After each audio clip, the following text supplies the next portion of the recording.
बहुत समय पहले की बात है। सुदूर दक्षिण में किसी प्रतापी राजा का राज्य था। राजा के 3 पुत्र थे। एक दिन राजा के मन में आया कि पुत्रों को कुछ ऐसे शिक्षा दी जाए कि समय आने पर वो राजकाज संभाल सकें। इसी विचार के साथ राजा ने सभी पुत्रों को दरबार में बुलाया और बोला, पुत्रों, हमारे राज्य में नाशपाती का कोई वृक्ष नहीं है। मैं चाहता हूँ कि तुम सब 4-4 महीने के अंतराल पर इस वृक्ष की तलाश में जाओ और पता लगाओ कि वो कैसा है।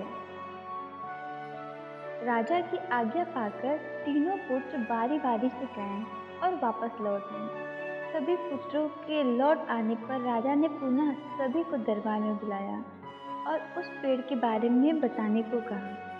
पहला पुत्र बोला, पिताजी, वह पेड़ तो बिल्कुल टेढ़ा मेढ़ा और सूखा हुआ था। नहीं नहीं, वो तो बिल्कुल हरा भरा था, लेकिन शायद उसमें कुछ कमी थी क्योंकि उस पे एक भी फल नहीं लगा था। दूसरे पुत्र ने पहले को बीच में रोकते हुए कहा।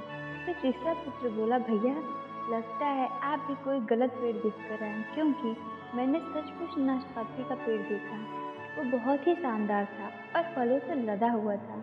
और तीनों पुत्र अपनी अपनी बात को लेकर आपस में विवाद करने लगे कि तभी राजा अपने सिंहासन से उठे और बोले, पुत्रों, तुम्हें आपस में बहस करने की कोई आवश्यकता नहीं है। दरअसल तुम तीनों ही वृक्ष का सही वर्णन कर रहे हो। मैंने जानबूझकर तुम्हें अलग अलग मौसम में वृक्ष खोजने को भेजा था और तुमने जो देखा वो उस मौसम के अनुसार था। मैं चाहता हूँ कि इस अनुसार पर तुम तीनों बातों को गांठ बांध लो। पहले किसी चीज के बारे में सही और पूर्ण जानकारी चाहिए तो तुम्हें उसे लंबे समय तक देखना परखना चाहिए। फिर चाहे वो कोई विषय हो, वस्तु हो या फिर कोई व्यक्ति ही क्यों ना हो। दूसरी, हर मौसम एक जैसा नहीं होता। जिस प्रकार वृक्ष मौसम के अनुसार सूखता, हरा भरा या फलों से लदा रहता है, उसी प्रकार मनुष्य के जीवन में भी उतार चढ़ाव आते रहते हैं। अतः अगर तुम कभी भी बुरे दौर से गुजर रहे हो तो अपनी हिम्मत और धैर्य बनाए रखो। समय अवश्य बदलता है। और तीसरी बात, अपनी बात को सही मानकर उस पर अड़े मत रहो। अपना दिमाग खोलो और दूसरे के विचारों को भी जानो। यह संसार ज्ञान से भरा पड़ा है।